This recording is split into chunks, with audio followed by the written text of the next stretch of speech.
jpeg2RAW photo review show number 12. 1 year, AD. We've been doing this for 1 year. It's like our 1 year anniversary. 12 shows. And it doesn't seem like it to me. It just seems like time has flown. It has. I cannot. Yeah. I think back, and it seems like we've only been doing this for a few months, and it has just flown by for me too. And I know, recently you've been posting some photos out in our beginner group, and we'll start the review with some of our beginner photos here in a second. But posting those out there, so the education AD has given us over the last 12 months has expanded some into our beginners group. I know you're busy guys who don't get to post that often, but some of those are great for us to ask questions. And I know I posted a few questions, and I've thought of more since then, so I'm probably going to go back into that group and post a couple more questions like, why'd you choose 179 seconds for the exposure? I should have asked that earlier on. I didn't. But I love those because there's so much that we can learn from the photos that you posted. So where I'm talking about is if you're not a part of our Facebook group, we have two main groups, jpeg2RAW group and then jpeg2RAW beginners group. So if you're on Facebook, just search for jpeg2RAW and you'll see several of our groups and just join those. And that's also the easiest way to enter the photo contest. And that's what we're doing tonight, is reviewing the photos from the April contest. Let me get rid of our lower third here.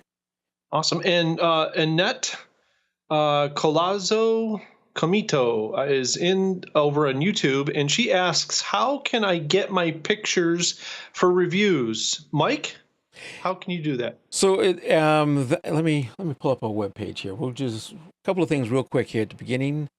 Where's what page? There we go. So there's several ways there.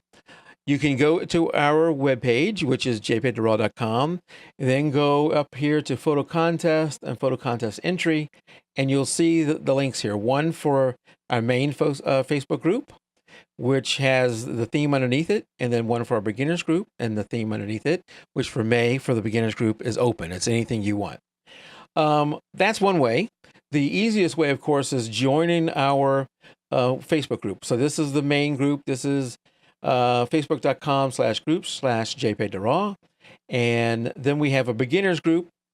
Even if you're a beginner, you can join the main group. The beginners group is meant for people who want to be with other beginners, consider themselves beginners, and you can join over there too. The album for the month's contest is always pinned to the top of the page. So, and if you're on mobile, sometimes that's hidden. You might have to click on something to reveal it. If you're on a desktop like I'm showing here, you'll see it here at the top. There's the beginners, and this is the regular group. So you enter that way, and then depending on the number of entries, we try and limit this. So this is not like a 5-hour show. Try and limit the number of entries to 10-ish. I think last time we went well beyond 10, and do that. And if you're a first-time entry, I'm going to do my best to make sure you're one of the 10. If we get more than that, we might, some photographers enter more than one image if it's a themed, and we might just choose one of yours. Or if there's a lot of entries, not choose any. But Annette, if you enter that and you're the first time, we will do our best to get you in that review. Hopefully that answers that question.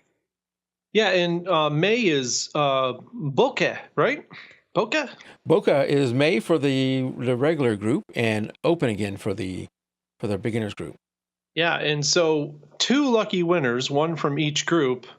This time around, we always give away my Lightroom preset pack, which is kind of a standard thing. And we'll do that. We'll still do that. But as a bonus, I just kind of got to my 6-month anniversary of having a 3D printer. And one of the most favorite things that I print for photographers is a bokeh filter set.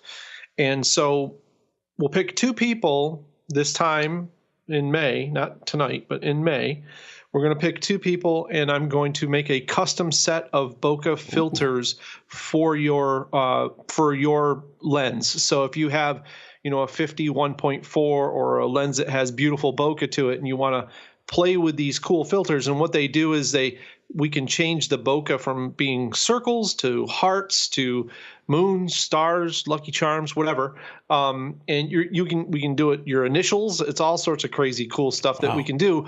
But I will make you a custom set, and it'll fit your lens perfectly. And so I'm going to give 2 of those away because I do the 3D Thursday thing, and that's coming to an end for the summer. But I thought we'd celebrate, show the anniversary, which is really this month, but. Yeah, it'll be next time around. So, that's awesome. Yeah, now the weather's getting good enough. You can go out and take photos yourself. Oh, I can't wait. Maybe some. I was just rode the bike tonight. Flying too.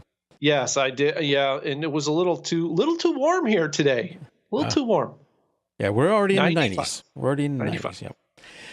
All right. Well, that sounds awesome. I look forward to that there. And again, join one of those groups. We love to share with you. And, and when AD has time, post a photo in there.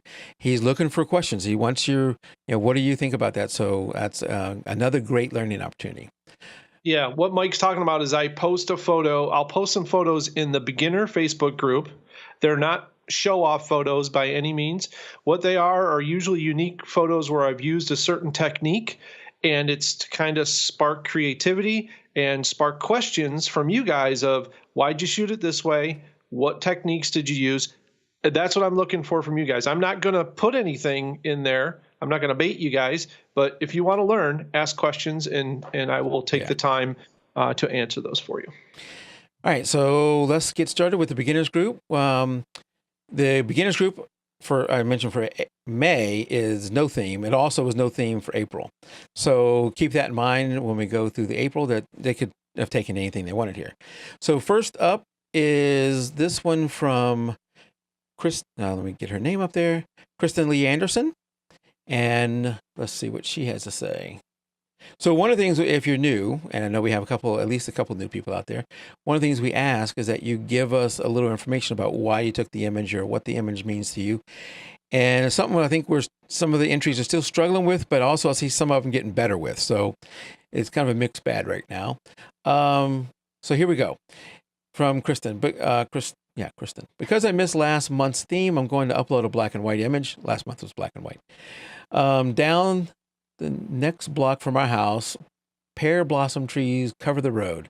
It's so pretty when they're in bloom. I figured, why not put my kid in front of them? She was being shy, and she kept turning her back to me. So I told her grandma had pulled up and got her not only to smile, but to turn around and look. And this is a phone upload. So with any of these, what we're streaming is going to be lesser quality than what they sent us, but this one also is a phone upload, which, may have been a little bit different resolution. Sure. So I would ask a few questions. So I always go off. So the reason why I ask, the reason why I ask for some information about the shot, generally we pull out our camera because we're inspired to shoot something with it. We see something sparks us. That is the single first beginning of taking a photograph. And then there's plenty of things, post-processing and all sorts of things that go after that in making the photograph. So I'm really interested in those two things, taking and making. So what made you press the shutter button? Okay, that's the first thing. And then second of all, what were you thinking when you composed the shot or when you processed the shot? Those are the other things, because once I know that, I can help you reach your goal better. And those are your creative roadblocks that we try to get you over. So when I listened to what Mike said about this, I immediately I heard the pear blossom trees, my daughter, and in bloom. So then I think it's black and white. I can't see the blooms. Like, if they were pretty, do we want to do a black and white? You know what I'm saying? Mm-hmm. So I'm not sure that black and white meets that goal. But let me just say that gorgeous image. I love the vignette here, the creativeness of the image. I would like to see a beginner, and I'll put this right out there to beginners. The very first thing you should do with portraits like this is move your subject out of the center of the photo. Because in basic composition, you have your subject in the center and then two equal what we call negative spaces around both sides. Now in this image, it isn't that bad because the trees are forming an arch, and I kind of like that. I think that if she had a better posture a little bit, it kind of looks like it wasn't really the decisive moment. It might have been between her moving or something. Right. So having a little bit more of a better posture, maybe with a little, a little pose in there would have really sent this photo over the top. So little things like composition, try moving the subject a little to the side. You'd be surprised, even with an arch like this, the compulsion is to put the person in the middle because it's like a frame, right? And it kind of gathers around. And that's okay. And that's one way to do it. But also shoot one where you move her to the left and then she's facing the right, and see how the power of the image of the road and her standing there, see if that changes anything for you. That's, as a beginner, you should always play with those type of compositions and try different things like that. Always be willing to do that. And even after you become a pro, you should do that. I mean, that should be something that we all do as photographers, is always try to better ourselves. So we always try different things like that. With all that said, gorgeous toning here. Nothing's blown out really here. It's a really nice, warm, even though it's black and white, it's still a very warming image. She has a cute smile. I wonder if a kit lens was being used on this, or if there was some sort of filtering done to the trees. The bokeh in the trees seems a little weak, and it seems a little bit more like a kit lens would give you, which is where it's kind of uneven. Well, when she says phone upload, I don't know if she means taken by a phone. Right. Or just she had the image on her phone from something else that she uploaded.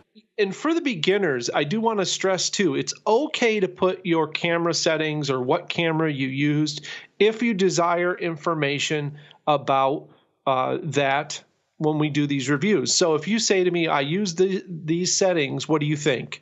And then also give us your goals, because we'll talk about that as well. But that helps other beginners kind of learn about camera settings, and we can talk a little bit about that as well. For the folks who aren't in the beginners, that's okay to put that stuff in there to help other people, but we don't usually focus on that for the non-beginner group. But I think this is a wonderful photo. I think it just play around with it a little bit and keep that creativity going, because it's definitely a great start. I would have fallen into the same thing and put her right in the center, because I would have seen that the road down the road going down, the circle of glow of whatever that light source is at the back, creating like almost like a ball around her. So I would have fallen into that same thing. What I got to always tell myself is, like you mentioned, that's fine, but try some different angles. And then then you have choice when you get back home, and you may have decided this is of the angles you took, this is your favorite, but at least try the others. And I don't know if she did. Willie out in chat. Oh, go ahead. Actually, we'll get to Willie here in just 1 second, but we actually have Kristen in the YouTube chat, and she does say the blooms were white, by the way. So awesome. There we go. So that explains that. That's perfect. And she said she did use a kit lens. So it was on a Nikon. It was a Nikon 55 to 200 millimeters. So I would say, Kristen, do yourself a favor. I can see that you have a decent eye. Dump that kit lens. Get yourself a 50 or an 85 millimeter that goes to 2.8 or 1.5, 1.4. Sorry. And get a nice portrait lens, because it's gonna blow you away what it does to the images and how much of a bump up that is just in that alone. And you have a great eye, and if you're questioning, am I worth spending the money? Yes, you're definitely worth it. Well, it's definitely. You said a 50 or an 85. The 50 1.8 Nikon is $120 or less, so it's very affordable. Right. I believe 50/50. Yeah, it's one. You both Canon and Nikon. And I don't know about Sony. They've like perfected the 50 millimeter thing and got it fairly cheap. I have the 85-1.8. 85-1.8 for Nikon, and it is, I think, in the $300 range. So these aren't crazy expensive. I mean, it's still $300, but it's not like 70 to 200, which is going to be two grand or more. Right. And a prime, absolutely. Yeah. Yep. And I think those lenses are fairly versatile too. I've used the 85 even shooting basketball inside. Well, Okay, I'm getting to Willie's. I see Willie's question yeah. here. So Willie asks, at what stage in the photography journey does a person no longer think of themselves as a beginner? I ask, as I am not a pro, only do photography for a hobby, and am still learning. I think the best photographers never go pro. So that's just I think that when you start calling yourself things. I think just work. I think you just need to work, and things will come to you, and work hard. And I guess if you needed like a hard coded answer, when you can self-sustain yourself with your income from photography, I guess at that point, although I know people who make not a lot of money, but they make enough money at photography, and they're not down the road to where I would consider that they should be. I think that, that's up to you. I've always taken the humble road, and I don't consider myself a professional. I will always be an amateur and continue to work all the time. It's an unobtainable goal as far as I'm concerned. Well, the thing I have found, and not that I have a statistical sample, and what I have found is that the successful photographers, like in a lot of other industries, are the ones that are the really successful ones, are the ones that are really good at business. Sure. Since either they have it or they've teamed up with a partner who has it. But that's how they have a certain skill level, and not necessarily the most skilled at photography makes the most money. Generally, the most business sense photographer is going to make the most money. So I think when you're gauging yourself when you're a beginner or not, I mean that's very subjective. I don't have a good definition. If you're wondering it from the JPEG to RAW, when can I join the regular group? At any time, you can join the regular group anytime. Yep, jump in the lake anytime you want. So there's nothing not beginner about the other group. I just wanted the other group to be specifically for beginners. So probably didn't answer your question exactly what you wanted, but that's our thought. There's no hard rule there. All right, up next is this image from Nancy Zumback-Smith, and she says, caught these two checking their settings at a shoot. So I don't know if these people are related to her or just she stumbled across two photographers checking out one of the photographers, the back of the camera, which we all do. I check my camera too. Yeah, that's the chimp move. Yeah. We're chimping. You can't not do it. No, everybody does it, and again, it falls into that category that that guy that runs around and goes, hey, did you see them chimping? Don't hang around with that guy. That's not the guy that you want to hang around with. I think this is a great moment. The only thing that I can only think that they're standing in the middle of a river somewhere. That's what it looks like to me. I'm like, guys, get out of the river, because there's no real foreground. But I think the way that she framed this out is really nice. That negative space over there, with the exception that her name is right in the negative space. I can make believe that that's not there, and I can kind of get a sense for the power of the image. And I just think it's a great photography moment. This is something that we all do. We take photos, we share them with each other.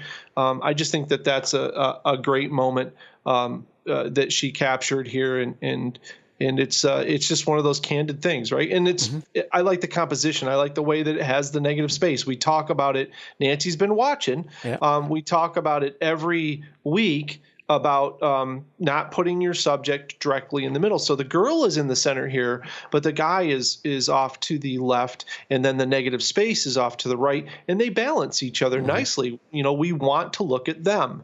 And when you look at this image, you're going right to them, wondering, wow, what are they checking out? What did they take a picture of? You're in the photo, and that's when you've got a successful image. It doesn't need to be super color, super anything. It's just she took a nice image here, and it's well composed. So all right, yeah, good job. All right, up next is another one from Nancy, and this one is which one doesn't belong? ? This is the Linden Mill, built around 1850, that currently houses the library. This is situated along the Mill Pond, which is my favorite spot for photographers. Cool. Lots of stuff that I don't see in the photo. I wouldn't even have known it was a mill. Yep. And I wonder, I was thinking about this with this one. When you come across something that looks interesting to you as you're walking by, how do you convert that to an interesting photo? Yeah. I know that's a very open-ended question. It's different for every scene you come across. Sure. So you can't answer that with one answer. You need to break a scene down to its very basic elements, and you have to ask yourself some serious questions. And some of the things that about photography that I love is that it's very much a face the mirror sort of creative thing that we do. So when you go out there, you really have to ask yourself the hard question: what am I doing? What made me stop and look at this? And she kind of says, which one doesn't belong. To me, it was that one window that was different from the other ones that really drew her eye. So once I know that, I'm like, oh, that's interesting. The one window is different, and I like that. Then I'm going to mess around with the different composition ideas that I've learned, and I'm going to try to make something out of that. Now, it might work, it might not work. Sometimes you just don't bring it home. It just doesn't happen. And I probably would have looked for an angle where I could shoot this so that maybe it was 6 windows and perfectly aligned, with the one window being different from all the others. And if that's what I was really trying to capture, I don't think I'd include the tree unless the tree had something to do with it. Or if you just like the way the tree is kind of framing it, that's fine. But I'd play around with the composition a little bit more. There's a little bit of lens distortion. You can see that she shot this off from the right. And again, this is a tough thing when you're looking at photos like this, because I don't know, there could be a big 50-foot deep hole of water right next to her that she can't move. I don't know. Right. But if, I could say, Nancy, you should move to the left a little bit here and shoot this straight on. Sometimes when I'm trying to capture something like these windows, what I'll do is I call it a matter of fact shot, where I actually remove composition. I create a composition by removing the rules of composition. So I would make it very symmetrical and very square and very straight on, and just remove all sorts of angles and weirdness, so that all you're really dealing with is this one odd window. And then, when you get that kind of, once you see that, and you see that starkness of that in the one odd window, then it doesn't matter if it was a mill. Nothing matters. Doesn't matter where you were. Right. Suddenly, it's just a powerful image on its own. And your story behind it is fine. We talk about this every week about the hardest thing is that we have a story that carries with every photo, but doesn't necessarily translate through the photo every week. So, that's the hard part of being a photographer, is somehow making the story come out, or a story come out. And I always refer people to Scott, and hopefully I think Scott Norris is going to be on the show. And Scott is a wonderful storyteller. He can take a picture of a keyhole in a door, and suddenly it's got like this whole story behind it. And you look at it and you're like, you just get a feeling. He's just really good with that. So you guys will learn a lot from that show. Scott's for sure. coming up on the main jpeg2RAW show in June, so be looking for that. Wow. That's going to be awesome. I can't wait. Yep, he's awesome. All right, that was it for our beginners group. We're going to move over to the regular group, and there is a theme for the regular group. That is, and I don't want to say regular, irregular, but the other group. the theme for the other group is light. And cool. Let's see, let me get our first up here. Where is that shot? Uh-oh. Here we go. All right, first one up is from Amber Salat. Yes, Amber. She won a Lightroom thing, I think. I think so week. too. Or sometime in the past. Yep. So she says, as soon as I started plotting out locations, I knew I wanted to do our old theater. And she's done some other photos of theater work, actors and stuff. I love how authentic kept I love how authentic they've kept it over the years. I'm sad that I couldn't avoid the street lamp that is less than 2 feet away from the marquee at the top. I believe angling it would have made me lose what I was aiming for, which is which was getting the polk and the bulbs under the awning, as well putting me at risk of getting hit by a car on the left hand side. The right would have obstructed the marquee. There Cool. you go. There's her right up. So she was So, somewhat limited in where she could move around. This is what she's, I right. think, is trying to say. Well, I think she did a good job, and it's the character Harley Quinn is highly recognizable from Suicide Squad. So Mhm. she's got her character in the shot has got that down. The lighting's pretty decent. I think she captured her goal quite nicely here. It's not too distracting. It's got too much writing on it, Amber. Amber, I know you want to advertise, but your image is good. It'll advertise. I always tell people, put a bar underneath the photo if you need to put like all this information on there. Don't distract from the beauty of the image. And because I'm going to be honest with you, if I want to steal your photo, I can do it while I'm talking to Mike. So it's not going to help people from stealing your photos.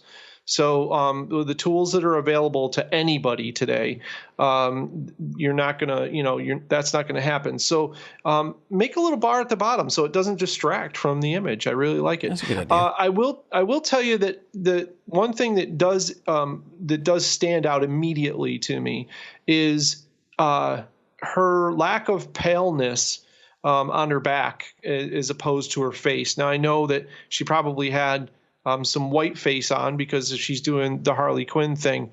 And it looks like there is a little bit of that there. But if you know the character, Harley Quinn is pretty much pale everywhere. So I may have done like some adjustment brush work on her skin tones and kind of made her more kind of even toned, because Harley Quinn's a very porcelain-like figure. Right. And I would have probably tried to go with that a little bit for the image, for the character itself. But I like the pose. I like the look over the shoulder, and the beautiful the sign, the theater sign in the back is awesome.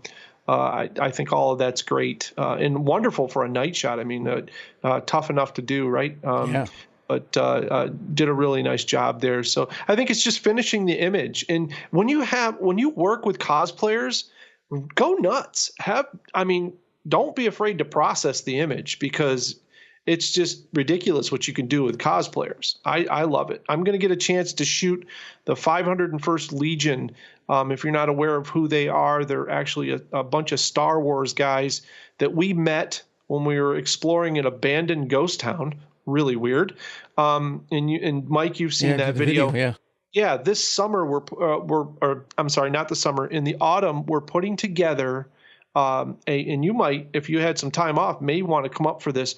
We're putting together a shoot where a bunch of photographers are going to get together with these guys who are all licensed by Lucasfilm, by the way. Their costumes, and they are all members of the Empire from Star Wars. Mm-hmm. And we're going to take them to an abandoned location, and we're going to do a big photo shoot with a bunch of photographers, and all the proceeds are going to go to charity. So it's awesome. A wonderful thing. But you can have so much fun with the characters. Feel free to process and put some cool filters on there and just really have a blast with it. So it's like fun. Yeah, good stuff. All right, up next is this image from, was it Phillip? Never going to get your name right. Haumesser. Phillip Haumesser. And he says, I can't tell you how excited I was when I saw light was chosen for this month's theme. Yeah, that's a good topic. When I first started taking photos in October 2015, I started out with a deep fascination of light. I made it my goal to find light and make it interesting in every situation. I took this photo last Saturday in a golden hour as the sun was setting over the hill. I intentionally underexposed it to help the mood and telling the story. Yep. Winner, chicken dinner. That's all I got to say. I really like this image a lot. Great use of the color. The toning is beautiful.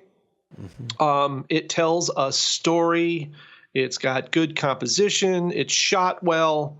Yeah, I don't have a whole lot to say about this. She's a little tight in the center of the image. I think I may have moved her just ever so slightly to the left, but that's kind of nitpicking a little bit. And the only other option that you may have here, and maybe you have these shots, because I know, we move around when we shoot, is maybe a shot from a little bit lower.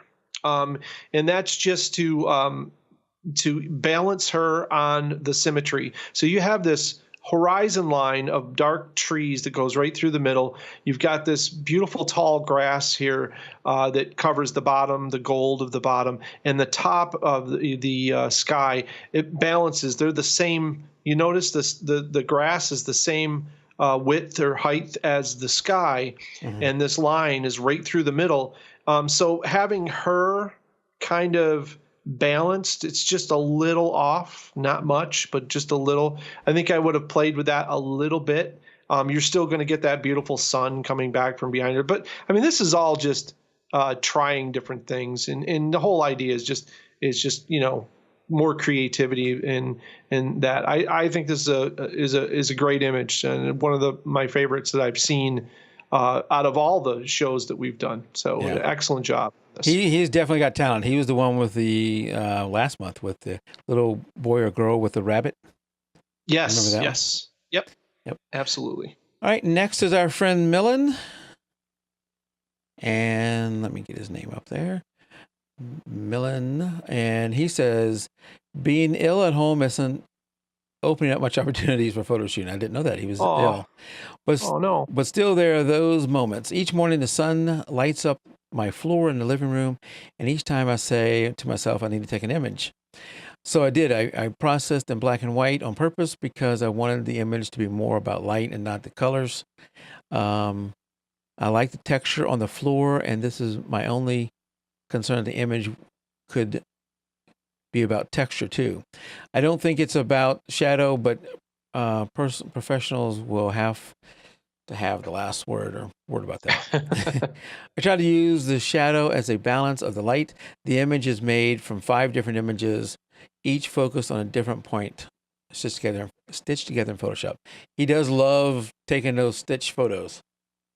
Yeah, he did a little focus stacking here. You know, I will say Millen submits every week, multiple images sometimes. Yeah. And what I like about Millen is that he thinks really hard about what he does. He really gets in the zone, and I really love that. And his explanations of what he does, and I mean, English isn't even his native language, I don't believe. It's not. And I don't he think just, so. he just does all this wonderful write up. I like this image. This is, often I see abstract images that are kind of abstract, and I see images that aren't abstract. And this is a good example of just a good abstract image, I think. And it works well with the, I would love to see the color image, because I bet you the golden light with the wood grain probably looks really nice too. But I think the black and white works really. Yeah, I think I'm a sucker. I'm a sucker for black and white anyway. So, but yeah, I think this is a great image, and I just love the abstractness of it. And you can figure out what it is, but it's just got this kind of cool, noir kind of feel to it. And I think that what he was going for, his mood, and probably if he's not feeling well, this kind of brings that melancholy kind of look home quite well. And I hope you get better, Millen. Jeez, didn't know you were sick. Yep, get better, Millen. All right. The next image is another one from Millen. Let me get that one up. And we'll just put Millen's name up there again. All right, this one this one says, our cat is gathering the last sun rays of the day. I was hoping for a better photograph about this month's assignment, but as it turned out, except for the first 5 to 6 days, all the other days were rainy and impossible to shoot. This makes me so angry because this is my favorite thing to shoot, light in any form, but still can't fight the nature. Anyway, this is my second image for this month's contest. The image was taken at my village. The moment I was quitting Photoshop, I saw how the sun was lighting our cat, and this made me take this particular shot. Okay. Cool. Well, it's a good shot. I think it's more of a snapshot from Millen. I think I would really, so here's the thing. And I've got a portrait out there that I think I just submitted for somebody for some review or something. And yes, I still submit photos for review. It was a picture of it was a senior photo, and something I don't often do, but the sun was rising, and it was very difficult to do. It's difficult for anybody to do, but when you get them to do it, the results is usually really amazing. And it was basically the sun was rising, and I had my subject look like right at the sun and shot from the side, which makes their eyes just go nuts. And this is the angle that he's at right now with this cat, and I would just love to see a close up of those eyes right now, because for me, even this far back, the eye color in that look is really what draws me to this image. I don't want to see the grass and the cinder block and whatever else is back there. I think this needed to be a real close-up image with that light, and it's just gorgeous. So if anything, Millen, I would just get closer. Your cat's not going to move. Cats don't move. They just stand there and look at you. And while this is not the case for every shot, one of the things I tell beginners, and Millen is beyond a beginner, but when I tell people who are just getting into photography, is get down to your subject level. Try that as one of your angles. If you're taking pictures of your little kid, or you're taking pictures of your dog or your cat, get down on their level. It makes a world of difference. That may not be what he was aiming for here. That's why he didn't do it, because I know he knows that rule. But if you're trying this at home with one of your pets or with your child, either just around the house or playing sports or whatever, get down to their level. It will make a world of difference. Yeah, a lower point. One of the things to always take domination out of an image when you're not shooting a dominating subject like kids or cats or dogs or whatever, by lowering your angle, you bring a childlike view to the image. So we don't really understand that, but that's what it does. By lowering that angle down, it's a more submissive thing, but we're making the viewer kind of like get down to a child's level of view and what they see. So that just kind of lends that. AD, you would laugh at me if you watched me when my son was playing on the swim team. And you think about that, they're in a pool, and if you're shooting from the side, you're standing up. Even if you kneel down, and if they're closer to you, you still have an angle on them.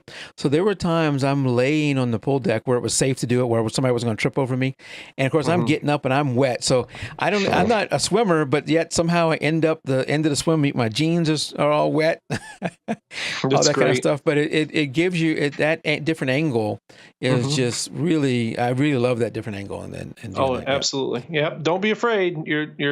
You're going to look silly to somebody, but your images aren't going to look silly. So that's exactly right. That's right. All right. Next up is this image from Louis Barraza, something like that. All right. Every year here in DC area, we have Cherry Blossom Festival in April, just as soon as cherry blossoms are peaking. The weather has been crazy in my area with cold, hot. Yep, here too. I live about 40 minutes away, so I decided to take a walk and see for myself if blossoms were at peak. I park almost in front of the bridge before sunset, which looks nothing interesting. But when I got back to the bridge, much more interesting. The pillar light were not your typical lights that you find underneath the ordinary bridge. I took a few long exposures, and personally, I love the lighting on the bridge, just not the murky water. I know I'll kind of break up that when I'm reading it sometimes. Yeah. I actually am. I read it along with you, and it is a little broken up itself. So I'll just take what I can take from it. So yeah, Cherry blossoms. Shooting cherry blossoms in DC is a nightmare. I have a friend down there, and every year I'm like, I'm coming down. She's like, don't do it. You can't. You'll never even see it. Get a tree. You won't be able to get close enough. Yeah, I think this is an interesting shot. So a lot of stuff here working against you, but as you know, Mike, I always bring something positive to the table. I'm going to save that. And let's just talk about what doesn't work in the image first. So, the light, definitely the light. I mean, he mentions the lights underneath the bridge and the neon light that traces the bridge. That's awesome. Anytime you find stuff like this, it's just really cool that places do this for their bridges. I mean, they don't have to do this.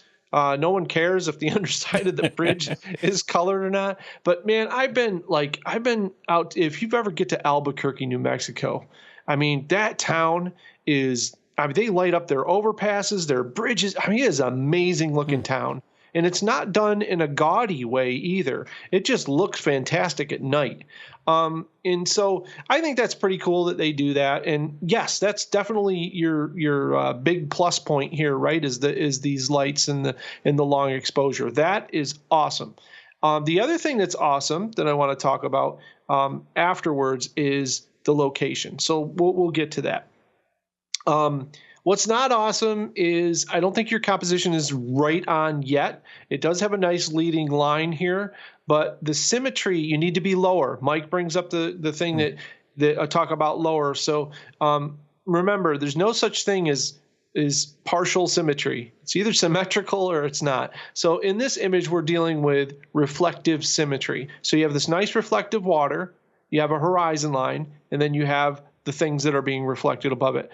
In order to get a successful reflective symmetry image, you need to get down lower so that the horizon line draws a straight line through the middle of the image and you have a perfect reflection above and below, so they match. And the lines should all match with each other.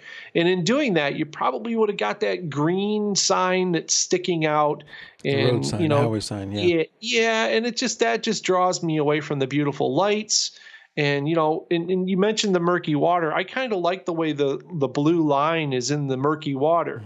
But to that, you didn't have the weather. You didn't have any clouds over top. You didn't have stars. You didn't have really any. That sky is just completely blank. So if you're going to use that, you need to really give that some room to be your negative space. Right now, the negative space is very small in the image, and the bridge is very large, and it makes me look more at the blank space than it does. And it's a weird thing, but generally when we have a large negative space, we tend to look at not the negative space. I know that's a weird thing, but if you study a lot of images, you'll see that. So what's the positive that I didn't get to? Anybody want to venture a guess? By the way, hi, Tim. I see you out there. Walter, hello in Facebook land. Thanks for joining us, guys. So the positive here is that you found a cool spot because you didn't get the cherry blossoms. You didn't get the scenery you wanted. You've got a cool spot. You found something because you were looking for something, didn't want to waste the night. So you didn't get the shot though. And so, but you've got a spot. So now you can come back. Yep. Yes. And I will tell people, you can prepare all you want when you visit a national park. You can set up schedules. You can calculate everything on your iPad. You can do whatever. You will never beat the guy who lives 3 miles away. Yeah. He will always have better shots than you will ever have because he goes there every day. Yeah, that's true. So this is a place where you can go and you can experiment with these different compositions with a different light, getting different types of views with the different skies, different times of day, long exposures, all that sort of stuff. So mark it down. It's a plus, right? That's a win as far as I'm concerned. It's a cool photo, but it just you need to explore it more. Yeah. That's all. But it's a positive. Very good. All right. Up next is this image from let me get his name. Ravi Kiran. And he says, through this panel, I want to show the change of landscape from the sunset to the night. Took 3 sets of panos to get this result. Sunset portion used in the top, and dusk and night picks used in the left and right, respectively. Mm-hmm. Oh, I didn't even know that when I first looked at this. So this is Yep. 3 different times of. I guess it makes sense now. I really look at it. 3 different times of day. Yeah. Yep. And so this is I can't remember the photographer's Composite? name. Oh. Yeah, no. People probably like, what kind of photographer is he? He doesn't remember that dude's name. It was a big viral thing on the internet for a while, and I tend to shy away from viral things on the internet a lot. But it was showing panos done made up of one scene made up of day and night. It was a photographer who did a lot of those and was very good at them. And whenever you have something like that, or amazing Milky Way shots, when you bring a photo like this out, you got to nail it. You've got to hit it completely out of the park. You've got to meet the bar. Otherwise, you're going to be instantly judged against that with your work. So just be careful. A lot of times these guys who develop these sort of things do a lot of study. And you've got to do that homework as well. Yeah. To me, it looks like, when I look at this, it looks like the lighter part was just masked in that one area. That's and I see in the back, I can't really tell. The hills almost look like they're overlaid. So if I could see a bigger image of this, I'm sure it would look different to me, and probably has more impact than it does on my little tiny preview that I get here. Even when I blow it up, it's still fairly small. But it just, I think that, a little bit more contrast in the day part, a little bit more day in the day part. I'm really not getting that transition. And I think you said it when you're like, I didn't even notice that. So I would like to have seen this image with, that's the sun in the background. Assuming that's the sun, and just like it maybe at dusk where the lights are on and all that. For me, I don't need the composite that he's done here. Just that scene would have been a cool scene without that. Yeah, I don't think there's enough. I don't think there's enough separation here. So what Mike is getting at is, I don't think the image takes it to the point where it's a day into night image. It's more like a sunset, dusk into night image. And the guy who does the full things, like, camps out at the spot for like a week. Wow. Yeah.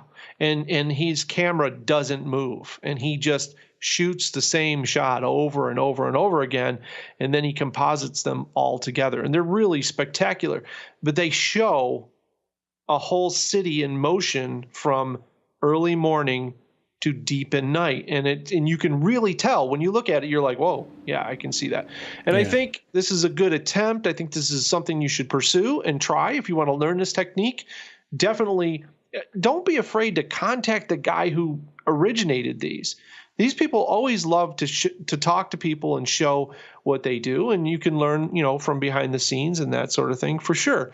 I just don't think that I agree with Mike here. I think that I would have liked to just seen either a night image or the sunset image with the big red sun setting out there over the city. I think that would have been more impactful than this. I don't think this quite makes the bar. And again,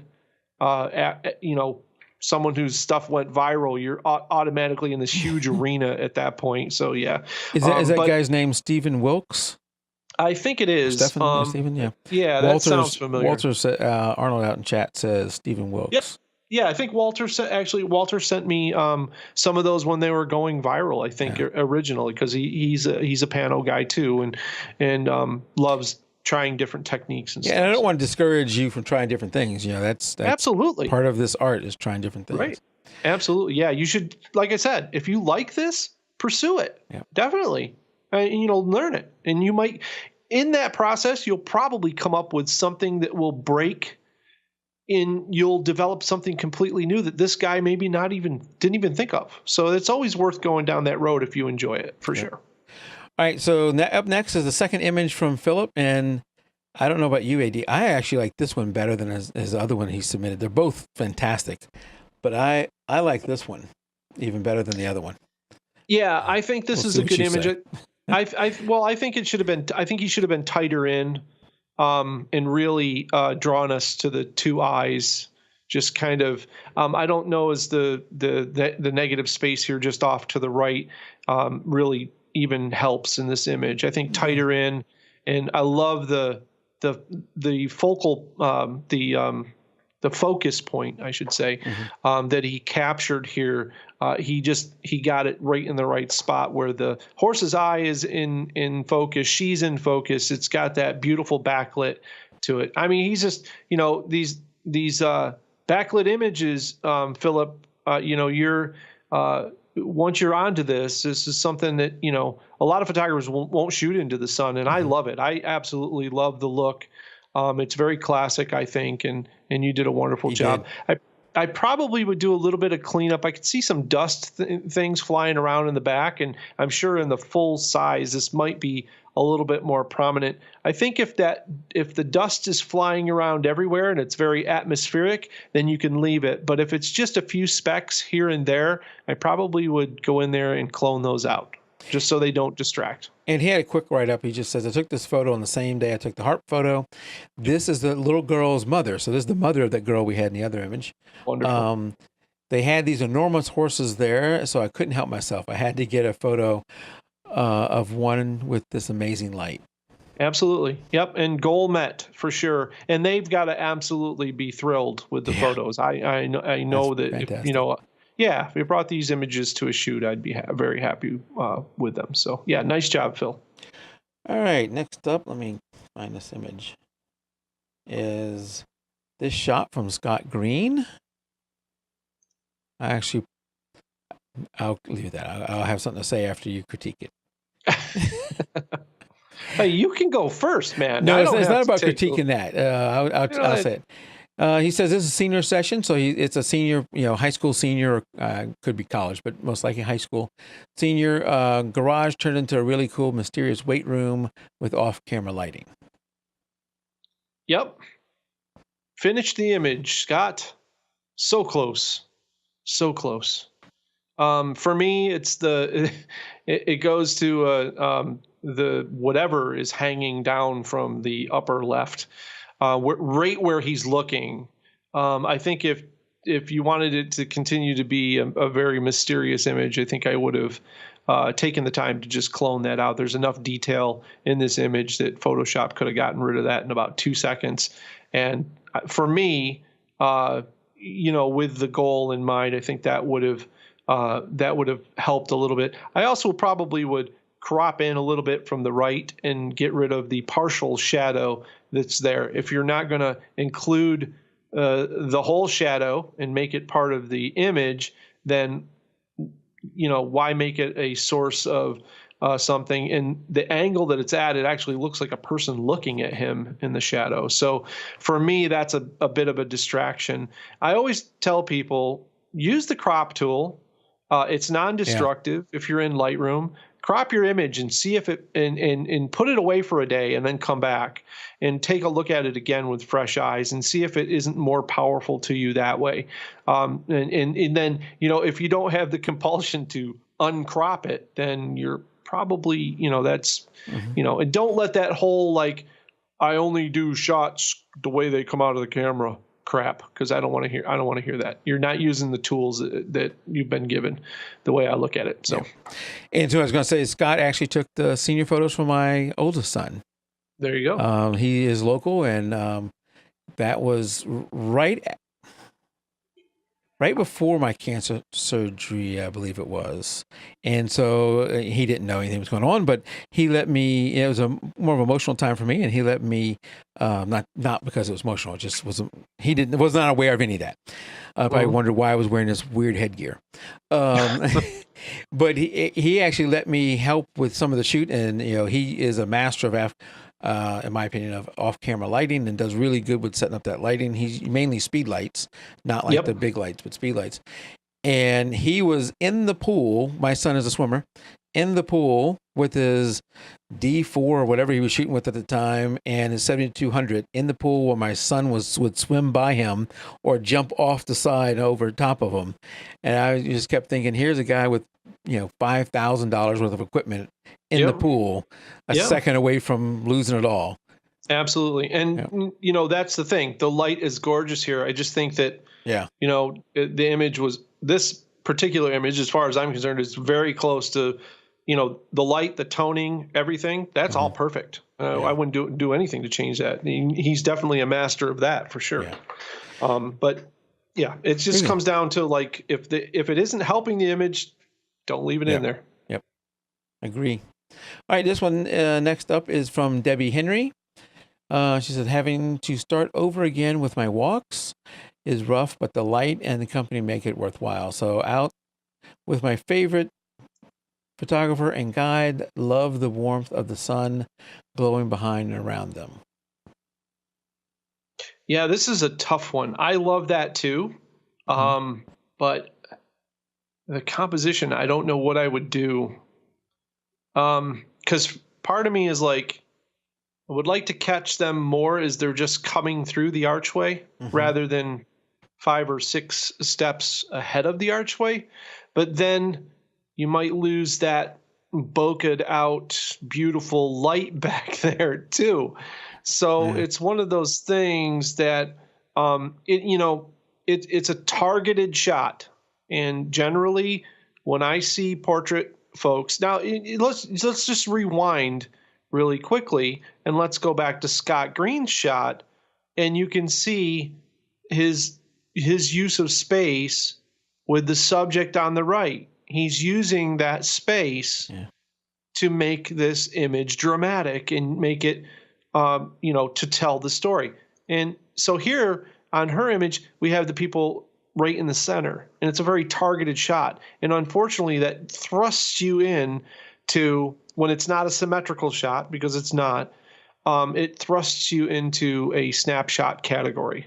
So it's not the decisive moment. You have this wonderful path that leads you through the photo. It's gorgeous.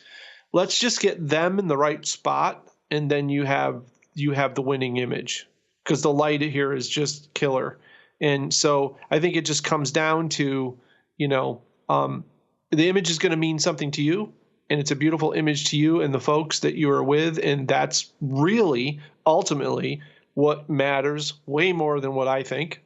Because you're not like, well, I'm going to put this out there as a fine art image.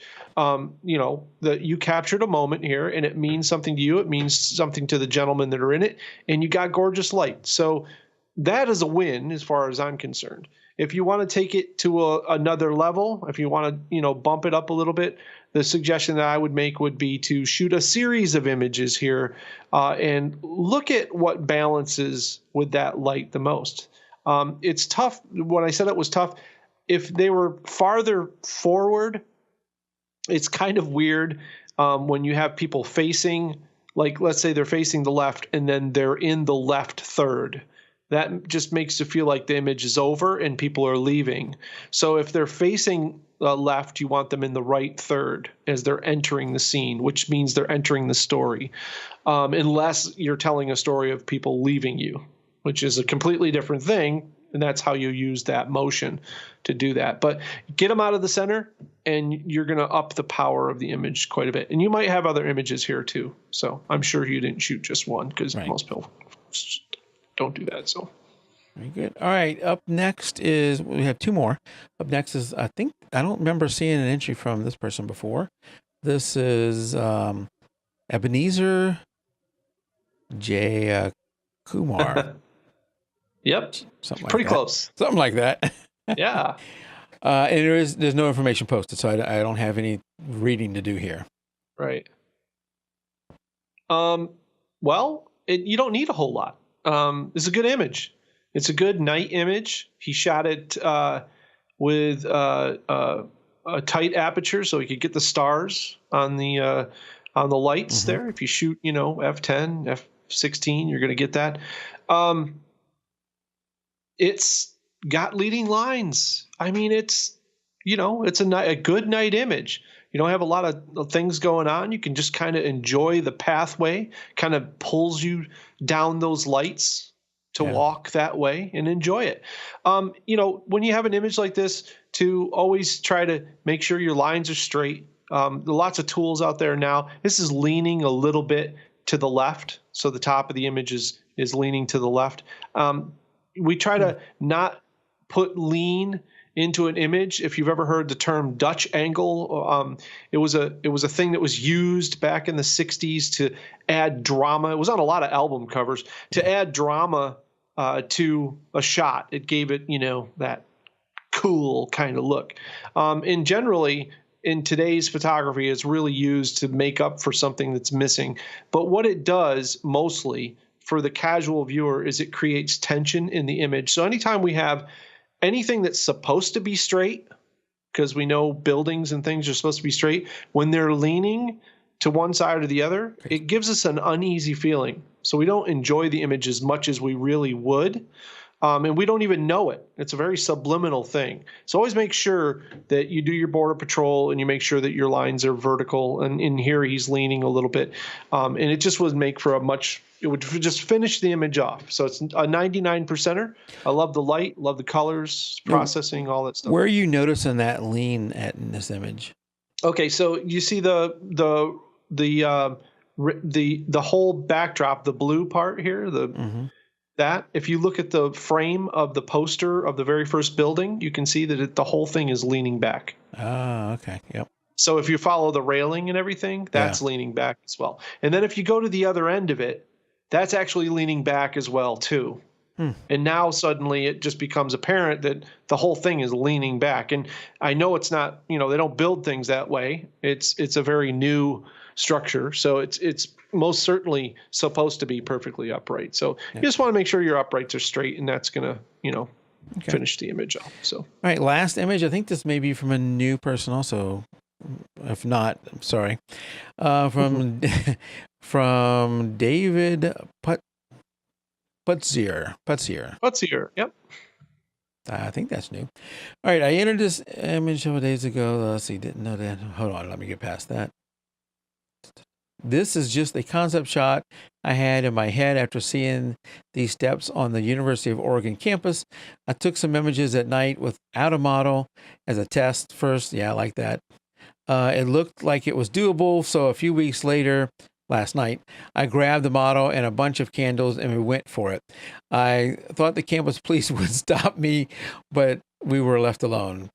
Process these silver effects. That is cool that he went there with all these candles, set them all up, and had to light them, I'm sure, one at a time, and run around, probably trying to hurry up before the campus police came and stopped them for setting fire to the campus. Those old candle police, they always get you every time. And the fact that he was probably there the night before taking pictures and people wondering, what are you doing? Right. That is just awesome. Yep. And this is a gorgeous image. This is exactly what I was talking about, someone facing away.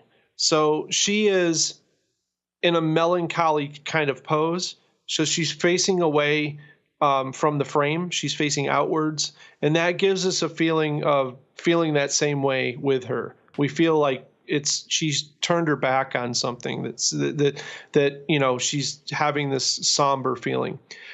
She's a little too close to the center of the frame.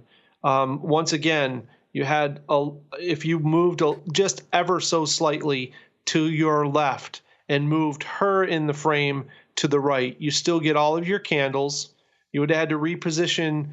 He's using a strobe in the back to highlight her hair. So he's using a strobe behind her. I can see a little bit of the overflash there on the right-hand side. If you're interested, take a small piece of construction paper and wrap it around your flash next time that you do this. And you make a tube on the flash. So when you want that highlight, you can actually not get any of that extra over flash, and it'll be that much more dramatic. And you would have had more candlelight off to her left stage. Yeah, her left there. But if you move her just a little bit to the right and put her in that third and the magic thirds, and then you've got all these other elements in there, perfect. It's just that's an award-winning photo. For sure. Yeah, excellent. Yep. I love the story too there, David. Yep. Thanks for sharing with us. That's awesome. All right. That was the last image for tonight. We do have to pick a winner of, are we doing the Lightroom preset pack this month? Yes, of course. Okay. We do need to pick a winner. So let's see. I'm going to set up so you guys can watch some photos while we duck out for just a second. This is going to be hard. And we'll be right back. Let me get rid of that lower thirds and get that up there. All right, we'll be right back. All right, we're back. And this is not the winner of the photo contest. That's what we posted in our Facebook groups. But this is the winner of AD's Premium Lightroom preset pack, where you can go to his website, which, let me pull that up real quick here. Where do I have it? Store.theexplorographer.com. Yeah. So go over to theexplorographer.com, then go to store, and he has, among other things, he has a Lightroom preset pack there, and that's what we'll be giving away. And also, this is a great place to stay in touch with AD as a jumping off point, because he has all his links there on the main page. But he has a number of items that are in his store, and we're giving away the Lightroom preset pack. So the winner for this month is, let me find his name again. There we go. David Putzier with this image. Great job, David. Yes. Love the story too. So I will be contacting you shortly at sometime next week with how to get that. And love to hear back from you when you install it and start using some of those things. I'm sure AD would too. Absolutely. All right. So that is this month's show. AD, anything you want to share with us before we head out? You said you're ending your 3D printing coming up soon.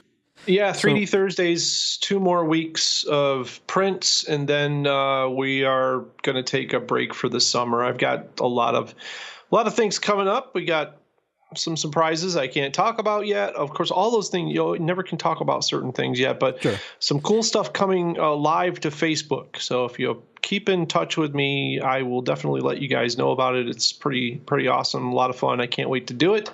It's going to happen next week. Fingers crossed. I probably have said too much, and I'm being targeted right now. There's probably a red dot on me somewhere. And you can follow AD on theexplorographer.com, over on Facebook too. You have a YouTube channel out there also. And I know I like to, you travel to some interesting places with some wonderful people, and I love following you that way, and where you guys go out and watch your photos that come as a result of that. So follow AD through one of those means. And yeah, that's all I have for tonight. If you came in late and missed the first part of the show, we do record. I am recording this. We had to start over again because I forgot. But we do record this, and it's available on YouTube, iTunes, and Vimeo. And then if you're wondering, how can I join this? How can my photo be one of the ones?